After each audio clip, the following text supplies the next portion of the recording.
आज से मैं यहीं रहूंगा, उन बच्चों को खुद प्रशिक्षित करूंगा ताकि वो बच्चे बिहार के समाज में जाएं, लोगों को ये बताएं कि जब आपके साथ अन्याय होता है तो अन्याय करने वाला जाति नहीं देखता है। होली तक 1 लाख ऐसे बच्चों को तैयार करेंगे जो बिहार के गांव-गांव में जाएं और लोगों को इस बात के लिए जागृत करें, उनकी चेतना को पुनर्जीवित करें कि मेरे भाई जाति, धर्म और नाली गली से ऊपर उठकर अपने और अपने बच्चों के भलाई के लिए, उनके बेहतरी के लिए, पढ़ाई के लिए, रोजगार के लिए वोट दोगे, व्यवस्था बनाओगे, तभी तुम्हारा जीवन सुधरेगा। पुलिस तुम्हारे बच्चों को लाठी से मारती रहेगी और तुम 4 किलो अनाज के चक्कर में, जाति के चक्कर में पड़कर हिंदू मुस्लिम बनकर इन्हीं नेताओं को वोट देते रहोगे। वही है जो पहले थी। बिहार में सत्य और न्याय आधारित व्यवस्था बने, उसके लिए जो लड़ाई, जो संघर्ष शुरू किया गया है, उसको और धार दिया जाएगा। अभी तक एक प्रशांत किशोर हैं।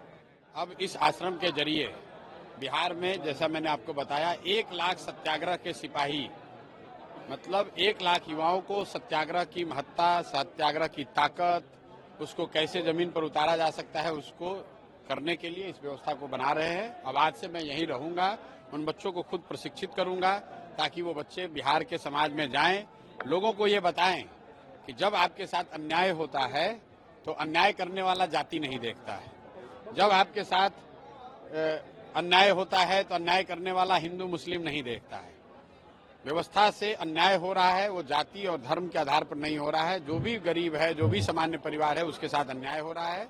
तो ये सत्याग्रह के सिपाही इसी आश्रम से निकलेंगे और होली तक 1 लाख ऐसे बच्चों को तैयार करेंगे जो बिहार के गांव-गांव में जाएं और लोगों को इस बात के लिए जागृत करें, उनकी चेतना को पुनर्जीवित करें कि मेरे भाई जाति, धर्म और नाली गली से ऊपर उठकर अपने और अपने बच्चों के भलाई के लिए, उनके बेहतरी के लिए, पढ़ाई के लिए, रोजगार के लिए वोट दोगे, व्यवस्था बनाओगे, तभी तुम्हारा जीवन सुधरेगा।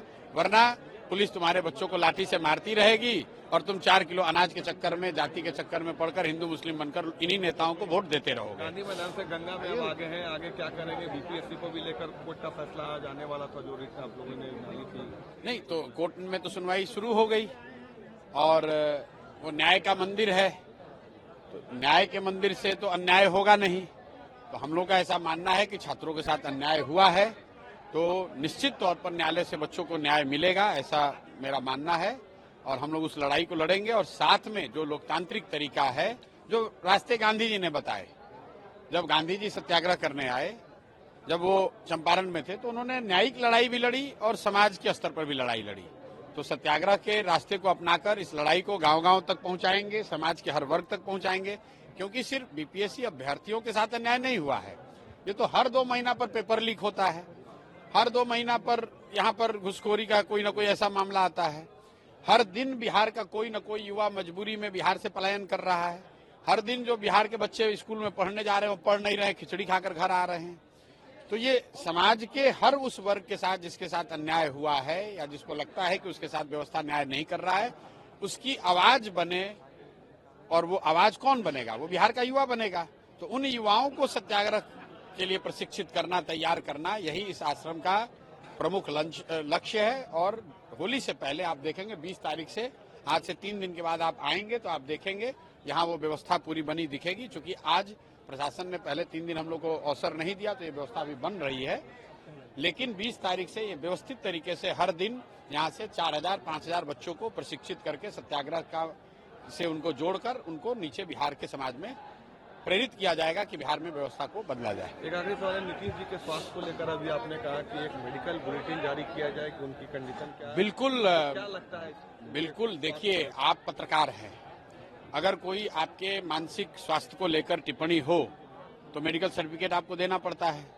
अगर कोई सिपाही की भर्ती होती है उसकी मेडिकल जांच होती है, कोई नौकरी मिलता है, शिक्षक बनता है, उसका मेडिकल जांच होता है। मुख्यमंत्री को लेकर पिछले 2 साल से यहाँ ये चर्चा आम है कि नीतीश कुमार मानसिक तौर पे स्वस्थ नहीं है, लोगों का नाम भूल जाते हैं, उनको जिलों का ध्यान नहीं रहता है, अपने सहयोगियों का ध्यान नहीं है, कौन सा फाइल देख रहे हैं ये नहीं पता चल रहा है, ये चर्चा आम है। लेकिन पिछले 14-15, हमने कभी इस पर टिप्पणी नहीं की है, लेकिन पिछले 14-15 दिनों का जो मेरा अनुभव रहा, जो व्यवस्था से मुझे संकेत मिले, लोग ये बता रहे हैं कि उनकी मानसिक स्थिति ऐसी है ही नहीं कि वो कोई निर्णय ले सके। तो मैंने कहा कि ये बिहार के मुखिया के लिए ये बहुत घातक बात है कि बिहार का मुखिया ऐसा आदमी है जो मानसिक तौर पे स्वस्थ नहीं है। तो सरकार के हित में है, ये तो नीतीश कुमार के हित में है कि नीतीश कुमार अपने चुने हुए डॉक्टरों से एक मेडिकल सर्टिफिकेट तो जारी कराएं कि मानसिक तौर पे स्वस्थ है मुख्यमंत्री रहने के लिए। यही मांग कर रहे हैं।